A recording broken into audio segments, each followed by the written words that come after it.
Bạn là một người chơi mới trong game Rise of Kingdom và bạn đang không biết làm thế nào trong giai đoạn đầu game với những thứ mới mẻ trong tựa game chiến thuật này, thì hôm nay mình xin phép được hướng dẫn qua cho các bạn những điều cơ bản trong game Rise of Kingdom. Và mình là Rock Free to Play.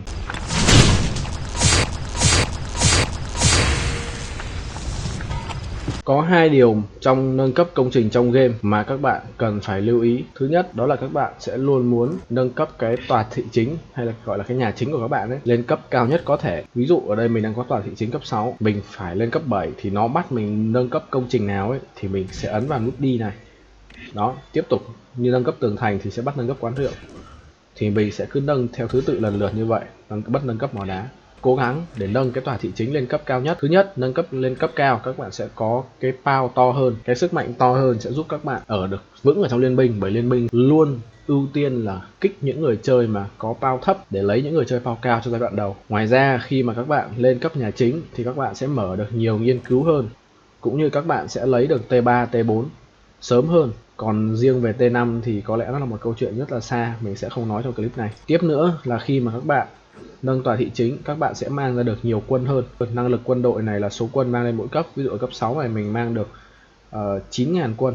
Và cái hàng chờ gửi quân hay là số đạo quân các bạn mang ra được ấy, nó sẽ tăng. Thì đây các bạn có thể ấn vào cái dấu chấm than này nè. Đó, để các bạn theo dõi. Đây, chấm than, lại thêm một cái chấm than nữa, hai cái chấm than nhá. Thì đây, ví dụ như khoảng cấp 5 là các bạn sẽ có 2 đạo, cấp 11 có 3 đạo, cấp 17 có 4 đạo. Và trong game này thì tối đa các bạn sẽ được mang được 5 đạo ở cấp thứ 22. Công trình thứ hai mà các bạn muốn nâng mắc ngay sau khi các bạn nâng tòa thị chính, tức là ví dụ các bạn tòa thị chính các bạn lên một cấp thì các bạn ngay lập tức các bạn phải nâng mắc cái trung tâm liên minh này lên cho mình. Cái trung tâm liên minh này nó có tác dụng gì? Bên cạnh cái việc mà nó sẽ tăng cái năng lực cứu viện thành phố, tức là người khác có thể gửi lính đến thành phố của các bạn được nhiều hơn. Ví dụ ở đây là 100.000, tức là người chơi trong liên minh của các bạn ấy có thể gửi vào thành phố của các bạn tối đa 100.000 lính. Nhưng cái điều mà mình muốn các bạn nâng cấp cái trung tâm liên minh này ngay sau khi các bạn nâng nhà chính ấy, các bạn sẽ được tăng cái số lần bạn có thể được giúp đỡ. Cái số lần giúp đỡ này có ý nghĩa là gì? Mỗi một lượt giúp đỡ thì cái tốc độ xây dựng nghiên cứu của các bạn sẽ giảm đi được 1% thời gian, và tối thiểu nó sẽ giảm được 1 phút. Điều này cũng dẫn tới thêm một cái việc nữa là các bạn phải vào những cái liên minh đông người chơi hoạt động thì người ta mới trợ giúp các bạn nhanh được. Tức là các bạn muốn là khi mà ấn vào cái nút trợ giúp ấy là ngay lập tức các bạn có thể nhận được full cái lượt trợ giúp này luôn. Vậy nên các bạn cũng đừng quên là trợ giúp người chơi khác trong game bằng cách là ấn vào hình bàn tay này. Nếu như các bạn không có cái hình bàn tay trợ giúp màu xanh nhanh ở đây ấy, thì các bạn có thể click vào avatar các bạn, sau đó ấn vào cài đặt chung. Ở đây nó sẽ có một cái lựa chọn là trợ giúp nhanh. Đây là bình thường nó sẽ tắt như thế này, thì các bạn bật lên thì khi kích hoạt mọi thông báo, thì đại khái cái này dài không mình không đọc. Đại khái là khi các bạn ấn vào đây thì ở ngoài này nó sẽ hiện lên cho các bạn cái nút trợ giúp nhanh màu xanh, thì các bạn sẽ tăng cái tốc độ trợ giúp cho liên minh của các bạn rất là nhiều. Sau khi các bạn đã nhận được cái lượng trợ giúp tối đa ấy, thì lúc đó các bạn có thể sử dụng speed để tăng tốc xây dựng nhanh cho ngôi nhà. Tiếp nữa là một điểm lưu ý, đó là cái điểm hành động trong game. Tức là cái bình này sẽ đầy ở mốc 1500 AP. Và đây các bạn có thể ấn vào click vào cái hình cái bình để ra cái tốc độ hồi phục. Đây là nó ghi là mỗi một điểm hành động sẽ hồi phục trong 34 giây và sẽ tính toán cho các bạn luôn là khi khôi phục toàn bộ các bạn sẽ tốn bao nhiêu phút. Thì các bạn sẽ muốn tận dụng tối đa cái điểm hành động này bằng cách là cho đi đánh man rợ, tức là các bạn phải luôn giữ cái điểm hành động này, không được để cho nó đầy. Về cái vấn đề là chọn liên minh ở trong game thì hiện tại đây là server mới, thì cái cục diện trong Kingdom nó cũng chưa hình thành, nhưng mình có thể nói với các bạn là để chọn liên minh thì các bạn phải cố gắng vào được trong liên minh top 3, tức là liên minh top 1, 2 hoặc 3. Các bạn có thể ấn vào cái phần xếp hạng này. Thì khi các bạn vào những liên minh trong top như vậy, đây sẽ là những liên minh mà có độ hoạt động cao, họ sẽ trợ giúp bạn nhanh hơn, và về sau này các event hoặc là các bạn có thể tham gia pháo đài man rợ nó dễ dàng hơn so với việc ở trong những liên minh bé. Ngoài ra thì có một số lưu ý cho các bạn trong quá trình chơi game. Thứ nhất là khi các bạn thấy cái dấu chỉ full như thế này ấy mà đặt ở trên một cái cờ hoặc một cái pháo đài, ở đây thì mình chưa có cờ, chưa có pháo đài, nhưng mình lấy minh họa nhé. Ví dụ như là cái cờ đi, thì các bạn phải gửi một đạo full lính đi vào cái cờ này, mục đích là để cái cờ nó xây dựng nhanh hơn. Hoặc là khi đánh nhau ấy, gửi full lính, ví dụ như là full bộ, full kỵ, là để các bạn đép cái cờ đó. Ngược lại với full, chúng ta có dấu chỉ số 1. Dấu chỉ số 1 có nghĩa là các bạn chỉ gửi duy nhất một lính vào cái lá cờ hoặc cái công trình đó. Mục đích là để các bạn farm tín dụng, farm cái xu bạc liên minh. Và mục đích thứ hai là để các bạn làm cái nhiệm vụ, mình quên mất cụ thể nó gọi là cái gì, nhưng mà sẽ có một nhiệm vụ là các bạn sẽ phải tính cái thời gian xây cờ này. Đó, mục đích là như vậy. Một lưu ý khác trong quá trình chơi game đó là các bạn luôn luôn là nên teleport, tức là nên bay cái thành của các bạn ấy ra cái rìa ngoài cùng này nè của cái cờ, chứ không nên bay trực tiếp vào trong như thế này. Tại vì sao? Tại vì khi các bạn bay ở rìa như này ấy thì những cái tài nguyên này nó sẽ hiện vào bên trong, đúng không ạ? Còn nếu các bạn bay vào trong như này thì những cái tài nguyên ví dụ như nó mọc ngẫu nhiên nó sẽ mọc ra ngoài, thì lúc đó các bạn những cái tài nguyên là mọc ở bên trong cái cờ, cái lãnh thổ của liên minh các bạn ấy, thu gom nó sẽ nhanh hơn. Và thứ hai nữa là một phần tài nguyên thu gom được ấy nó sẽ chuyển vào trong kho liên minh và sẽ sử dụng để xây cờ. Ví dụ bạn muốn xây cờ, bạn sẽ tốn nhá, đây ví dụ đây tốn 300k xu, 300k tín dụng vàng, rồi đây những cái tài nguyên liên minh nhá. Thì khi mà chúng ta đào tài nguyên ở trong lãnh thổ của liên minh ấy thì liên minh các bạn sẽ nhận được cái tài nguyên đó. Vậy nên là khi chúng ta tele ấy, chúng ta phải luôn luôn là bay ra ngoài rìa của lãnh thổ nhá. Điều này ở server mới thì sẽ được nhắc rất là nhiều. Về chọn tướng trong game thì mình đã có một số clip hướng dẫn các bạn chọn những con tướng cho các bạn bắt đầu đi theo từng hướng, cũng như các con tướng mà sẽ có lợi hơn cho những người chơi nạp ít. Thì ở đây mình chỉ xin nhắc qua về một số lựa chọn tướng tím mà mình đánh giá ở giai đoạn đầu các bạn nên lựa chọn. Lựa chọn đầu tiên mà mình vẫn luôn đề cao ở đây là tôn tử. Thứ nhất, không chỉ bởi vì tôn tử tốt mà bởi vì khi các bạn chọn tôn tử, các bạn sẽ có nền văn minh Trung Quốc tăng cho các bạn 5% tốc độ xây dựng, và ở khoảng thời gian đầu game các bạn xây dựng rất là nhiều, việc tăng 5% đó nó sẽ rất có lợi. Đồng thời các bạn vẫn có một con tím tướng tím rất là ngon.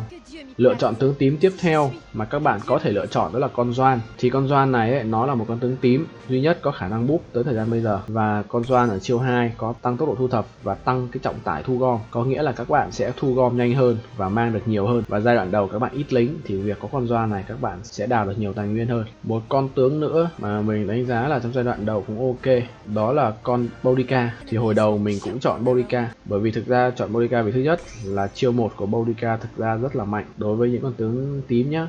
Nó là chiêu thức một mục tiêu, giảm nộ, giảm tấn công của mục tiêu. Và Boudica thì sẽ xài mix trúc. Giai đoạn đầu các bạn không có nhiều lính thì các bạn mang ra một đạo, ví dụ một đạo khoảng 200.000 quân đi, thì kiểu gì nó cũng là vừa bộ vừa kỵ vừa cung, nó không có cần tập trung vào một loại quân. Ví dụ như con tôn tử ấy thì chỉ là cho mình bộ binh thôi. Đó, nó có cái búp đánh man rợ này, búp miễn phí thôi, so với những con mà các bạn phải nạp tiền, ví dụ như Mina hoặc là con cao cao đi. Cao cao thì các bạn cũng phải bỏ tiền mua rương lúc đầu nếu mà muốn mắc, còn các bạn mở chìa vàng thì cũng không thể xài được sớm đâu. Thì con Boudica này nó sẽ có thể sử dụng đánh man rợ kết hợp tướng bị miễn phí khác là con Loha. Đó, hai con này các bạn đánh man rợ lúc đầu là thoải mái luôn. Còn về tướng cam thì mình đã có một clip nói về tướng cam rồi, mình cũng chỉ xin phép được nói qua. Thứ nhất, lựa chọn số 1 của mình cho tất cả dân chơi free vẫn luôn là con Richard 5511, vẫn là một vị tướng cực kỳ lợi hại trong game khi mà có chiêu 1 hồi máu rất là mạnh, chiêu 2 giảm sát thương, còn tăng sát thương phản công, và đặc biệt hơn các bạn chỉ cần 2 chiêu thức đầu thôi là đã có thể xài con Richard đến cuối game rồi. Và các bạn khi có Richard thì các bạn có thể kéo man rợ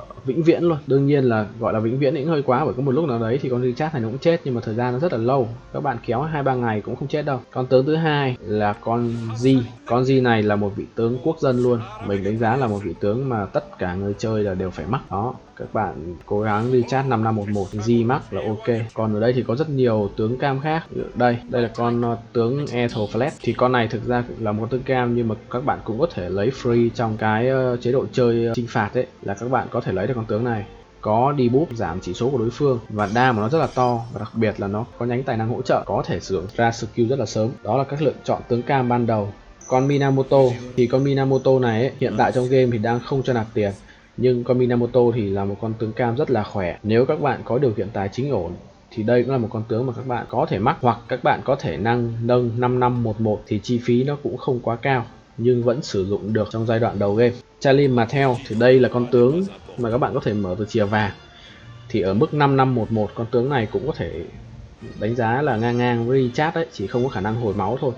Nhưng mà vì là tướng trong chìa vàng thì các bạn nhớ luôn giúp mình là tất cả những tướng ấy mà các bạn có thể mở từ trong chìa vàng ấy thì các bạn sẽ không sử dụng chọc vàng để nâng cấp skill. Đây, các bạn có thể ấn vào cái chữ danh sách thưởng này để xem. Đây là những tướng có thể mở trong rương vàng. Đó. Tổng cộng hiện tại chúng ta có 11 tướng có thể mở trong rương vàng. Và trong tất cả các tướng này thì chỉ có 2 con tướng, đó là con CM, con Charlie Martel, và con Mulan là có giá trị từ đầu game đến cuối game. Tất cả những con tướng khác thì chỉ có giá trị trong lúc đầu thôi. Tức là ai mà có khả năng mắc sớm thì có thể sử dụng được. Thứ nhất là con cao cao này là có thể sử dụng được ở giai đoạn đầu game rất là mạnh. Cuối game thì rất tiếc là chúng ta chỉ sử dụng cao cao để đánh man rợ thôi. Con Mehmet thực ra là món tướng rất là lợi hại nhé. Các bạn có thể sử dụng Di kẹp Mehmet đánh vẫn rất là khỏe, nhưng mà để mắc được con Mehmet này thì thật sự rất là lâu. Chỉ có boss là mình thấy hay mắc sớm thôi. Vừa rồi là những chia sẻ của mình về những điều cơ bản đối với những bạn mà mới chơi game. Và như thường lệ, nếu các bạn có bất kỳ thắc mắc hay câu hỏi nào thì hãy bình luận ở phía bên dưới, mình sẽ đọc và trả lời tất cả các bạn. Hẹn gặp lại các bạn trong những clip sau.